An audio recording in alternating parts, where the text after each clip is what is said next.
Coach, just really efficient. It looked like on both ends of the floor, maybe the best game offensive and defensively you played this season, you think? You know, I really do. And again, before I answer that, Rob, I mean, Alcorn, I tell you, our guys, I think, gave them the ultimate compliment because they were locked in, ready to play, because we had watched enough tape with them to know that they put as much effort in the guard and defending than anybody we played. And the fact is they were down, 2-3 guys tonight, and haven't played a home game yet. Think about that. But I have a great deal of respect for that coaching staff because they kept coaching their guys up to the end. But I thought our focus on the defensive end, and again, we got better offensively, and we can get better because we called some plays tonight that we didn't execute, that we've got to do a better job with that. But just the mindset coming in, I think is a really a compliment to Alcorn State because we showed them, and we showed them how hard they fight. They don't ever give up, and we actually said, the other night against McNeese, we won the game, but we weren't the hardest playing team on the court the other night, and we wanted to see if we could do that tonight. Anything else about most complete effort, you think? Yeah, I would say that, Rob. I would say overall, when you look at it, the fact that we assisted on how many assists we have? 27 on 33 baskets, I guess. That's how we're at our best, and we're able to turn some turnovers into some baskets, obviously, which makes it easier in some ways, but that was from good defensive effort. But I thought overall, I would tell you it was probably our most complete game, and on both ends in terms of concentration. Rick, when did you rule Santi out? Is there a timeline for how long you think he'll be in? You know what? I think I would say day to day. I mean, we knew he wasn't going to play today, and we did. Yesterday we knew we were going to limit Joe Saya to some minutes today, and because he's feeling better, obviously. But again, I think Santi will be day to day. Ryan and Ben. How pleased were you with y'all's ability to turn defense into offense? Well, we need more of that, and again, the effort was there, definitely there, but like I said, they were missing a couple key guys that we were really concerned with the fact, and they did hurt us still. They drove certain guys, and we knew the game would turn into some one-on-one situations, and we had a couple ball screen breakdowns where we just again didn't do a great job. But again, you realize, we're looking for perfection. We're trying to get it, but the fact is, if we can come up with those deflections and get out in the open court, you need those kind of baskets where you don't every time come down the floor you feel like you have to grind it. I thought Zakai really did some good things, especially in the second half, where he's starting to more and more understand our transition game and what he needs to do, and Tyreek had to play some point. I thought Jemai again went in and did and again we have high expectations for him, but our post guys have some really good interior passing, and that's something that we have worked on hard the last week, where they're understanding that they don't have much time in there, they don't have much space, and if they want to be effective, they're going to have to do the work early. And we got to also get it there. It's not as easy as everybody might think, but we've got to learn to give up position to maintain possession. We lost it two or three times tonight, putting it in there, but I think it was more the post not going to get the ball as opposed to the passer.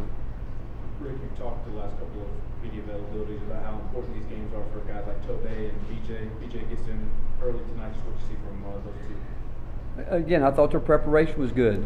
Tobe is a guy that prepares. I think BJ's understanding it, the importance of it, but again, these games are important, and not that we take anybody lightly, but the fact is, we tell them they better make the most of those minutes. Like first half, we had BJ out there, and we took him out because there was a loose ball that he should have had. Because we want him to understand that every possession matters. And if you're tired, you have to learn to fight through that. That's where cardio toughness comes in. But BJ's going to be a good player. Tobe, he got 5 rebounds, and I don't know how many minutes he played, but he goes, and they're out there. They haven't settled in, obviously. Their instincts haven't totally taken over. I think once they can get some minutes, and I do think before the year's out, those guys are going to help us in games that people might not think they will be in. We're going to need them. Coach, 6 guys in double figures tonight. Who impressed you the most defensively? I would think, again, I thought our post guys, we got into some switches. We had to stay in front a few times, but I would say the constant pressure that, you know, Jemai and Z put up, it's hard to do what they do. I mean, it is really hard, and I've often said that to our post guys. We should let you guys go out there and do what they do, and you'll realize your job is difficult and it's hard, but what they're doing is really tough. And so they're out there trying to disrupt things. Tyreek is starting to get better with it. You know, Joe's a solid guy. For even the minutes he plays, he impacts the game. He gets his hands on things, rebounds, and but what we've got to do, we've got to get a team full of guys that want to be defensive player of the years. That's what we've got to continue to get, and that means post guys doing their job consistently, especially in ball screens, and when we switch, containing the basketball. Two things for you. One, what did you like offensively about what you got in the post today? And then there was a bowl announcement today, Clemson versus Tennessee. I want to get your reaction to that as well. Well, I can tell you this, the second part is, I can answer that real easy. It's great to be a Tennessee Vol.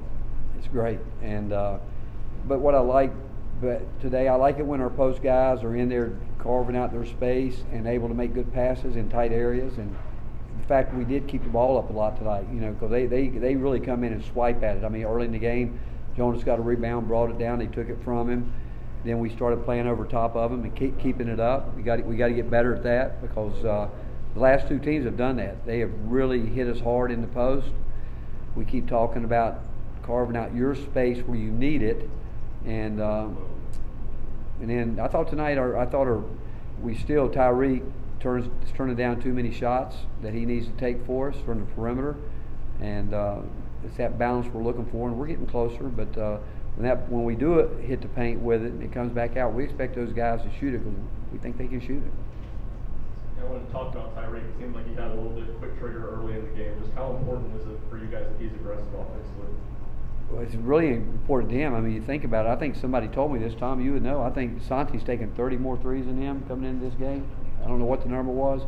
That shouldn't be like that. I mean, think about it tonight. He charged one time. He came off. He got fouled at the top, but that play's designed to shoot the ball. And he's got to understand that when we design something and we get the shot we want, we got to shoot it. And he's got to understand it. And again, but he's learning the offense. I think that he's got to continue to get better at screening. He's got to do what Santi does a lot, screen, get himself open. But again, we want him to be aggressive. We want him when he's open. We expect him to turn it loose. I think that difference was 31 attempts more coming into the day. Take one last one for Coach.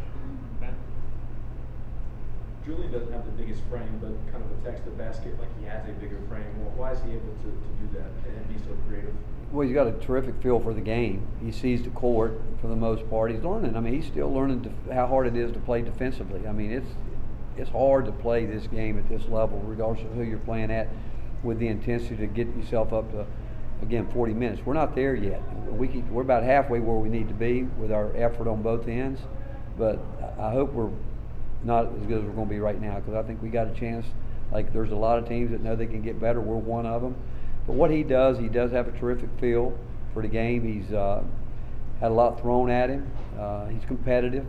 He just has some instincts that you wish you could teach a lot of guys, but he's got it. But the fact is, he's extremely coachable. And he wants to be good. He wants to be good on the defensive end. This is all new to him, and he would tell you from his body, he's worked so hard. And most guys, we come in, you know, we know they're going to get bigger, stronger, but some guys you got to get them to lose weight. The other way is probably more difficult. And I think Garrett Maidenwall would probably tell you that Julian has spent as much time as anybody we've had since he's been here working on his body to get it. And he knows how important that is, but he's really put time in, and I think we're all going to see him grow up a lot between now and before he's finished. Coach, thank you. All right, thank you guys. Thank you.